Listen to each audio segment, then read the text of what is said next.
All right, so you may or may not have seen this headline, but it is everywhere. The greatest wealth transfer in history has started. Do you know who the wealthiest people in the world are? Billionaires? No. It's actually the baby boomer generation. People aged 70 years or older who have managed to save over $35 trillion worth of assets. That represents about 27% or almost a third of the entire wealth of the country. I don't know about you, but I can kind of conceptualize what $1 billion looks like because it's like having $1 million 1,000 times over. But $1 trillion? How much is that really? That is a 1 with 12 zeros after it. That's like being a billionaire 1,000 times over, or like being a millionaire 1,000,000 times over, which still doesn't make any sense. So think about it like this. If you were to time travel back 1 billion seconds, you'd travel back 31 years to the year 1991. But if you were to time travel back 1 trillion seconds, you'd go back to the year 29,687 BC, the Upper Paleolithic era, the last known Stone Age. You'd be hanging out with the earliest humanoids in Ireland. I run this town. Conor McGregor, he doesn't watch my videos. But all of this kind of puts things in perspective. And this idea of the greatest wealth transfer in history is referring to the transfer of cash and assets from the baby boomer generation, which are people born between the years 1946 to 1964, to the millennial generation, which according to Pew Research is anyone born between the years 1981 to 1996. And that's exciting because I'm a millennial and I feel like I'm entitled to my check. What? My parents are broke? Well, that's awkward. Now, over the next 20 years, by the year 2042, it's estimated that roughly 45 million households will transfer something like $70 trillion worth of wealth. And that includes everything from cash, stocks, bonds, commodities like gold and silver, maybe tiny amounts of crypto, baseball cards, plutonium-infused porcelain dolls. I don't know what my grandparents collected, but I'll take all of it. As long as I can turn it into an NFT, someone will buy it. So in today's video, I want to talk more about what all of this means, who has all of this wealth, and who the real inheritors of this wealth will actually be. I'm excited. Let's get right into it. So here it is, the great wealth transfer. It starts with the idea of moving money from one generation to the next, kind of like that. From the sleepies to the boomers, from the boomers to Gen X, from Gen X to the millennials, except the millennials just kind of get the great reset. It's unfortunate. Let's try it again. If you missed it, again, to move assets from one place to the next, kind of like this, except millennials will definitely need help from crypto and the power of magic. But since I'm not a crypto channel, it'll definitely not gonna work. It'll definitely, what does that even mean? Anyway, I didn't just totally place that there. Misdirection. Hi, my name is Andre Jick. Hope you're doing well. Come for the finance and stay for the greatest generational transfer of subscribers from other channels to my channel. Please click it. So the question is, who has all of this generational wealth and who are they giving it to? Here's what's crazy. 21.9% of the people living in the US are millennials. They represent about 1/5 of the population, and today, millennials control about 4.6% of the nation's wealth. Now, baby boomers, on the other hand, who represent 21.4% of the population, are also about 1/5. By comparison, when they were the same age as millennials, controlled 21% of the nation's wealth. So they're doing 4.5 times better. Now today, baby boomers control over 53% of the entire nation's wealth. And this is exactly how that wealth is distributed. This is directly from the federalreserve.gov website. It blew my mind. I did not know this. When it comes to real estate, for example, millennials own only 12.5% of real estate, while baby boomers own 43.2%. So pretty big difference. Next category, an even bigger difference. This is corporate equities and mutual fund shares, which is fancy speak for stonks, right? So millennials own, this is bad, 2.5%, while baby boomers own 54.6%. That is the biggest difference between the two generations, and it's one of the reasons why I have a YouTube channel, because I want everyone to start investing. The next one is pension entitlements, which is fancy speak for money that a company promises to give you after you retire, which is based on some percent of your yearly income while you were working. This also includes 401ks in the calculation, but 401ks and pension funds are not the same.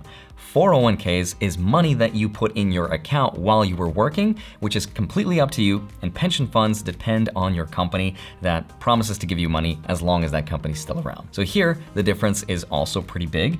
Millennials have 8.8%, and baby boomers have 49.6%. The next one is private business ownership. Again, huge difference here. Millennials own 8.3%, while baby boomers own 46.4%. The last one is alternative investments, which I don't think includes crypto, but here millennials own 8.8% and baby boomers own 50.3%. So those are all the asset class distributions, but you can't talk about how much money someone has without talking about liabilities or how much money they owe. When it comes to how much money both generations owe in terms of real estate debt, this is really interesting because both baby boomers and millennials own something like 27.1% of the outstanding real estate debt. It's actually Generation X that has the most amount of real estate debt at 41.5%. And this kind of makes sense because it's the oldest people that are going to stay put in their homes for retirement, while Gen X, because they're still in the workforce and because they're in the highest positions of the corporate ladder, earning the highest salaries, would have leveraged the most amount of money. Millennials, on the other hand, it's just not talk about that. The next section is called consumer durable goods, and these are things like appliances, furniture, electronics, cars, basically anything we'd use for more than a few years. And I don't know why, but the Federal Reserve labeled these in the assets category, and I completely disagree. I've never been like, my candles, my furniture, my car. Even though technically, yes, that increases your net worth, a car is also a liability because it costs you money to own. So I'm just gonna call this liabilities. And where liabilities are concerned, millennials are doing great. We own 18.6% of this section, while baby boomers own 37.6%. And that makes sense because the older you are, the more stuff you own. Easy. Now, the worst of all of these is consumer credit, which includes auto loans, student loans, and credit card debt. And here's where millennials are number one. We own something like 40.5% of all that debt, while baby boomers own 22.3%. So generally speaking, baby boomers are a lot wealthier and they owe a lot less money than we do. And why is that? Because they've been around a lot longer, so they've had more time to pay down their debt and, of course, allow the magic of compound interest to grow their investments over decades of time. But also because millennials were faced with the worst financial crisis of all time in 2008, which created the worst job outlook in history, followed by the Rona, which wasn't fun, and also unaffordable housing became a real problem thanks to quantitative easing and the infinite money glitch thanks to the Federal Reserve and Papa Powell, which has allowed low interest rates and wealthy corporations to borrow money at the cheapest rates possible. Institutional investors and hedge funds from both overseas and at home started to buy our real estate, which made them extremely wealthy, and it drove up housing values extremely high thanks to the low supply and high demand, and we can't compete with that. But also because we owe twice as much student loans as our parents did our age, thanks to the fact that college tuition has gone up 1,200% since 1980, and the allure of having a degree has gone down because less people had degrees in 1980 than they do today.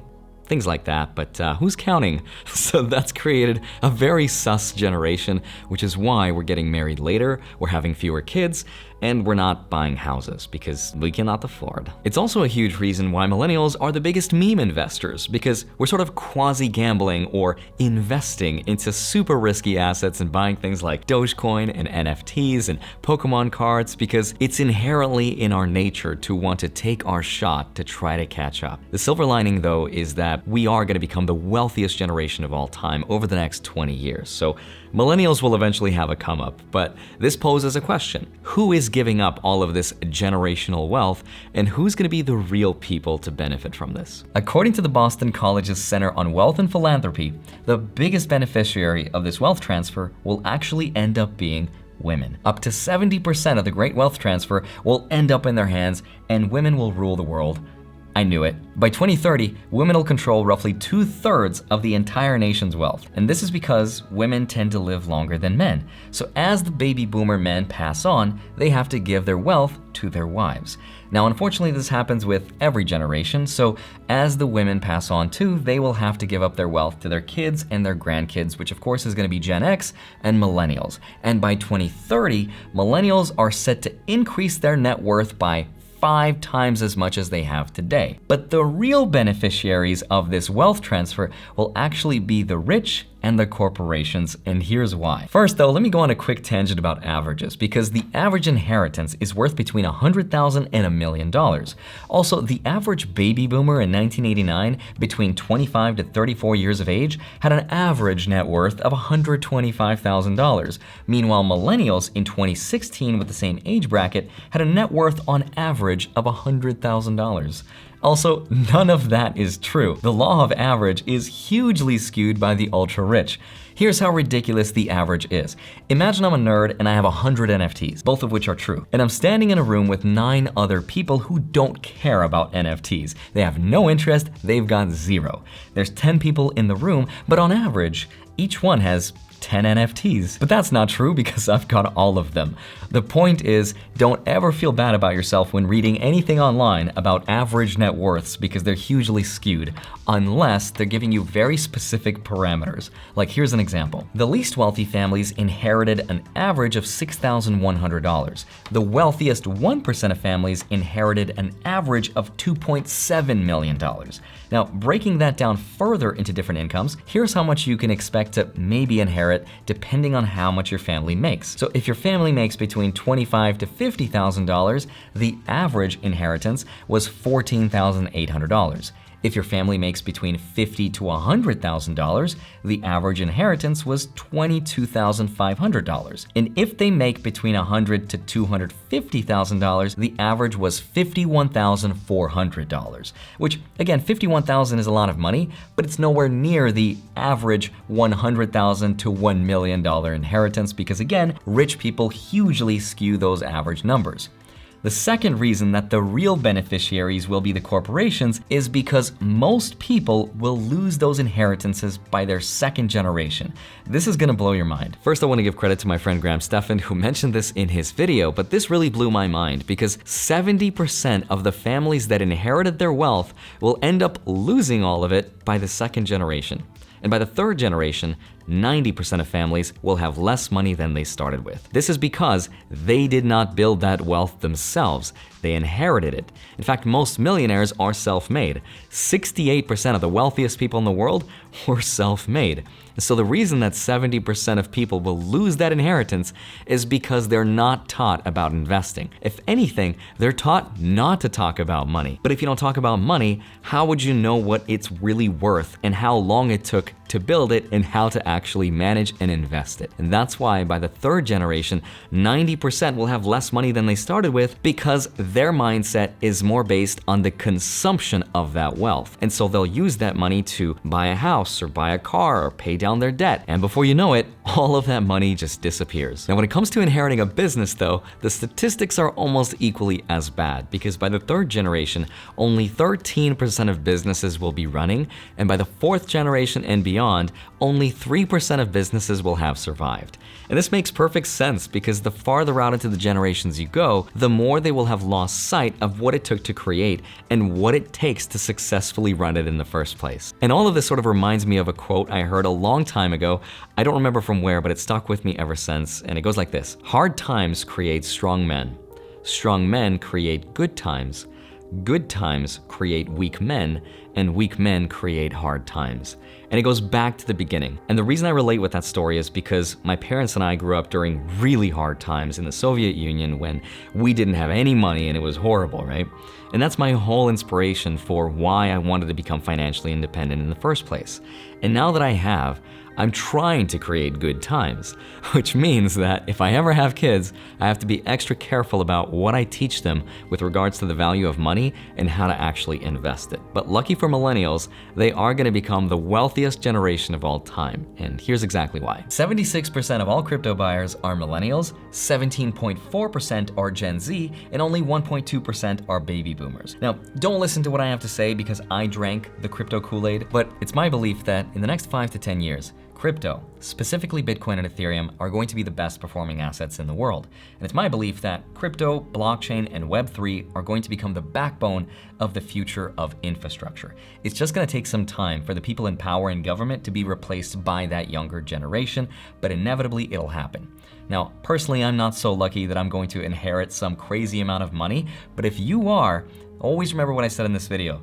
Most people lose it by that second generation, so don't lose sight of what it took to build and how long it took to get here. And if you do happen to inherit the average $1 million inheritance, just treat it as though you've only inherited the interest off of that inheritance at 4%. So for example, $1 million is actually $40,000 a year. That's what you actually got. Have a wonderful day, smash that like button, subscribe if you haven't already, go grab up to $250 worth of free Bitcoin with this BlockFi link right here, blockfi.com/Andre. Go get your free stocks, links down below, and then go track them automatically with a spreadsheet link down below in my Patreon. Love you, thank you so much for watching. I'll see you back here on Monday and Friday, sometimes a Wednesday. See you soon, bye-bye.